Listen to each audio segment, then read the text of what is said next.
yang saya hormati Ketua BPD bersama para jajarannya, yang saya hormati Ketua Panitia bersama para jajarannya, yang saya hormati para kepala dusun, yang saya hormati Babin Kamtibmas Desa Kunyi, yang saya hormati Babinsa Desa Kunyi, yang saya hormati para tokoh agama, tokoh adat, dan yang saya hormati kepada seluruh para undangan yang hadir pada kesempatan ini, dan terkhusus kepada kedua rival saya, saudara Pak Zainal dan Pak Hajo Satu.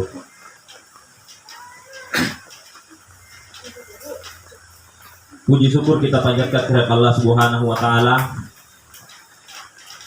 atas limpahan rahmatnya kepada kita semua, sehingga pada sore hari ini kita masih diberikan kesempatan, kesehatan untuk hadir mendengarkan visi misi atau program para calon kepala desa ketika terpilih. Tetapi pada kesempatan ini saya akan memulai lembaran baru lagi menuju ke periode kedua. Bapak Ibu sekalian, sebelum saya memulai membacakan visi dan misi ketika saya terpilih kembali menjadi kepala desa, maka saya akan mengajak kepada kita semua, mari kita santun di dalam menentukan pilihan dan menerima semua kenyataan. Pak Ketua, ada waktu yang kita suka? Tidak ada.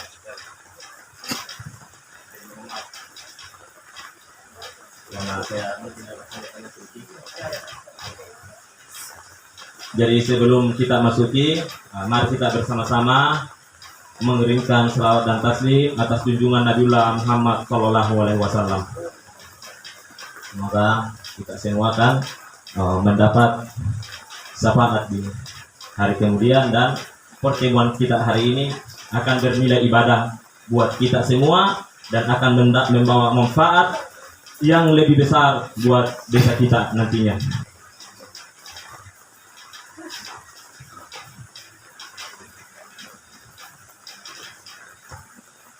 Kalau dari saya, kandidat nomor 2, visi misi saya mungkin sangat pendek, singkat, tetapi saya ingin menjelaskan, menjabarkan sebagian kecil, karena kalau terlalu panjang penjabaran berarti itu sudah masuk di RPJM, dan yang jadi acuan nanti untuk menyusun RPJM, memusyawarahkan yang akan dikerjakan ke depan adalah visi misi calon kepala desa dan disinergikan dengan program perencanaan seperti visi misi pemerintah kabupaten supaya pembangunan itu akan sinergi.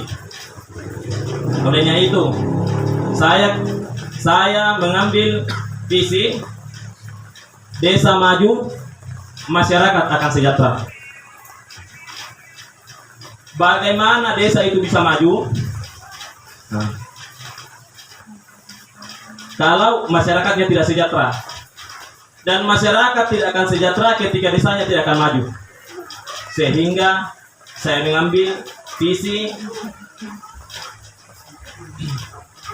desa maju, masyarakat sejahtera. Nah, olehnya itu, bagaimana misinya?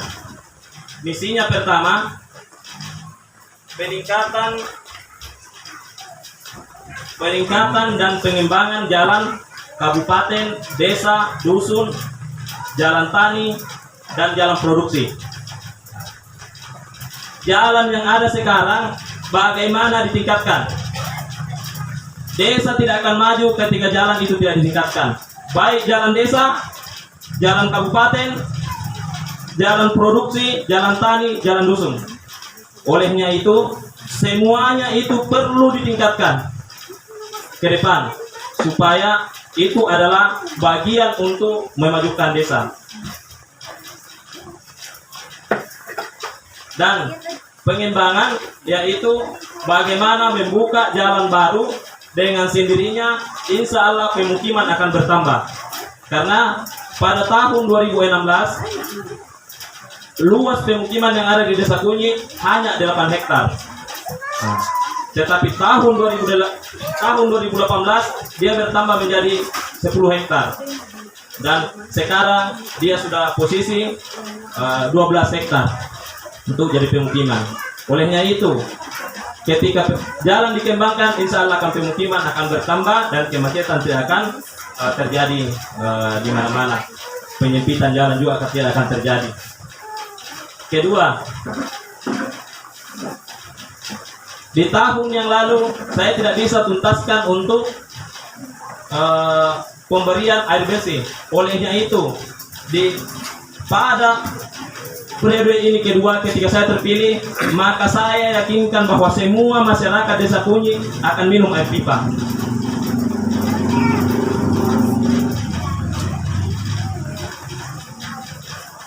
Yang ketiga, peningkatan hasil pertanian dan perkebunan. Ini yang sangat utama, karena 90% sekian masyarakat Desa Kunyi yang nasibnya tergantung dengan perkebunan, terkhusus perkebunan kakao, coklat. Olehnya itu, pada tahun 2021 saya sudah sampaikan kepada semua ketua kelompok untuk datang di kantor membuat proposal untuk permohonan sambung pucuk. Karena yang jadi acuan, yang jadi harapan masyarakat kita adalah hasil dari pertanian. Dan bukan hanya kakao, tetapi semua jenis tumbuhan yang bisa ada di Kunyi, seperti pohon rambutan dan durian yang akan jadi agrowisata nantinya. Terkait dengan pertanian, ini yang jadi fakta dan realita sekarang, terkhusus untuk Desa Kunyi, Anggarinde, Dusun Kunyi, dan Songai dengan Galung pertanian. Tapi ini bagaimana meningkatkan hasil produksinya. Tanpa teknologi, hasil produksinya akan bertambah. Pertama yang harus didata di Dusun Kunyi, kenapa sawah di Kunyi, Pak Dompeng mundur, Pak Sangking lari taruh. Ini masalah yang harus saya selesaikan ketika saya terpilih jadi kepala desa. Pertama, terkendalanya Pak Dompeng karena pasir dan batu. Terkendalanya Oto, batu dan lumpur. Olehnya itu, ketika saya terpilih jadi kepala desa, maka saya program semua sawah di Kunyi untuk digeser batunya ke pematang atau ditanam. Kita malah dilamun, digeser ke pematang. Yang sempit petanya akan disatukan ketika bisa disatukan ketika satu yang punya. Jadi irigasi ditingkatkan. Jadi saya bukan hanya membacakan visi misi saya, tetapi insya Allah saya akan nanti buktikan.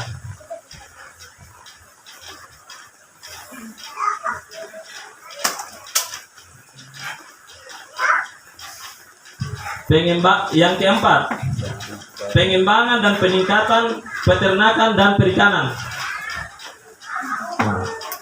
Kenapa saya ambil lagi peternakan dan perikanan? Karena tidak mungkin masyarakat Kunyi ini semua mau tergantung dengan pertanian dan perkebunan. Di sini potensi juga untuk pengembangan sapi. Pengembangan sapi di Desa Kunyi, apakah tidak ada masalah? Ada. Tapi insya Allah akan berkembang dan berkurang masalahnya ketika saya terpilih, insya Allah saya berikan solusi. Bisa saya berikan gambaran bahwa setelah saya terpilih nanti, semua yang punya sapi saya akan berikan bantuan tansi kau berduri, agar yang punya sapi juga sudah tidak susah untuk cari sapinya karena pergi lepas dari ikatannya dari kebunnya, dan yang punya kebun tetangga juga aman dari sapinya. Tidak terjadi masalah lagi ketika kita bisa lakukan. Pengembangan perikanan. Sekarang kita sudah punya sebagian kolam, tetapi sebagian lagi masyarakat kita yang belum. Olehnya itu saya masih optimis untuk menyelesaikan dan memberikan pendampingan kepada Dinas Perikanan kepada kolam-kolam yang sudah ada dan yang belum.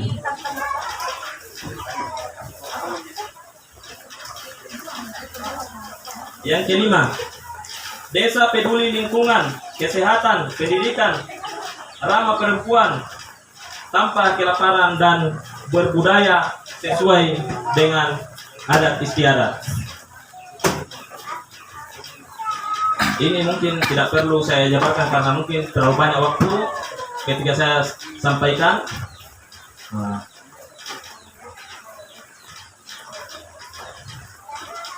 Tapi tidak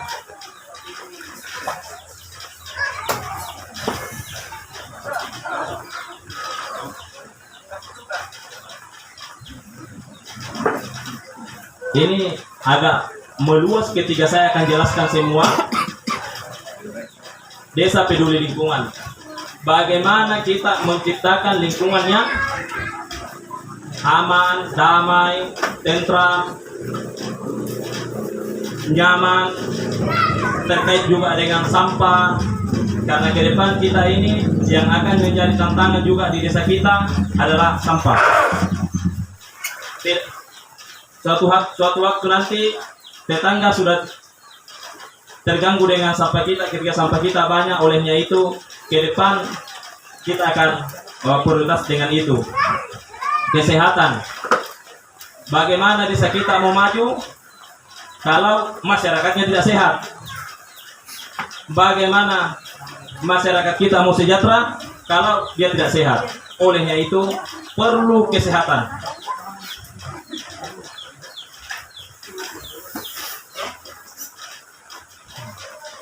Pendidikan, kalau pendidikan ini tidak kita tingkatkan, sekarang yang menjadi kewajiban kita ini adalah mempertahankan kemerdekaan dengan berdaya saing. Kita tidak akan bisa bersaing, punya daya saing ketika kita tidak berpendidikan.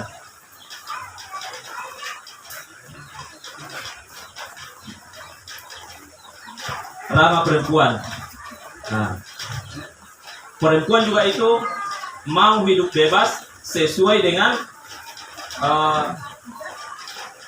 mau hidup bebas, tidak ada tekanan dan kekerasan apapun, dan dia disetarakan di dalam bentuk pemerintahan, kegiatan dan sebagainya.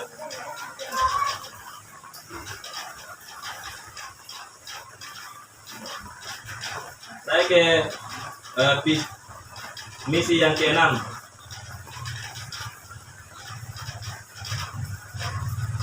Pengembangan dan peningkatan tempat wisata. Sekarang kita tinggal bagaimana meningkatkan tempat wisata di desa kita.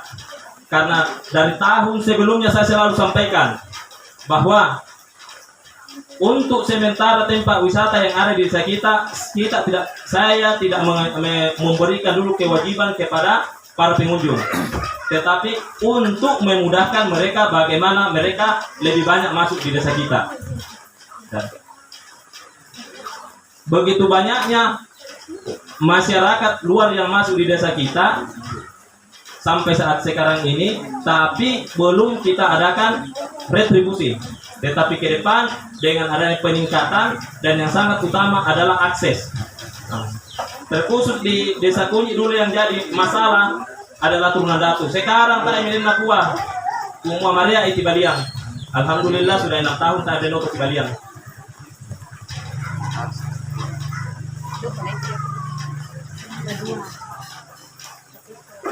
Jadi ke para bapak, ibu tamu undangan yang hadir pada kesempatan ini yang saya paparkan adalah bagian kecil dari visi dan misi saya. Tetapi untuk membuktikan Pak, kalau memang ini visi dan misi saya, pilih bikin nomor 2. Nata kita ini.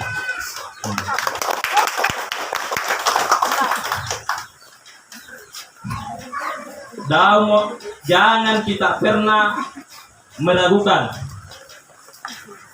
Orang selalu meragukan saya, tapi insya Allah tidak seperti apa yang dibahasakan oleh orang tertentu. Tetapi karena pada dasarnya fakta dan realitanya, saya dengan ibu kami sudah ikuti kegiatan di tingkat kabupaten, tingkat provinsi sampai ke tingkat nasional. Ibu juga sudah pernah sampai ke tingkat nasional, ikut jambore nasional kegiatan PKK. Saya juga pada tahun 2019 awal saya sudah mengikuti kegiatan rakor nasional bersama Presiden di Jakarta. Jadi dau taragu, jangan katakan bahwa jangan sepelekan, tetapi fakta dan realita kita bisa. Olehnya itu pilih nomor 2. Mungkin dan saya cukup sekian atas perhatian kita semua. Saya ucapkan terima kasih. Assalamualaikum warahmatullahi wabarakatuh.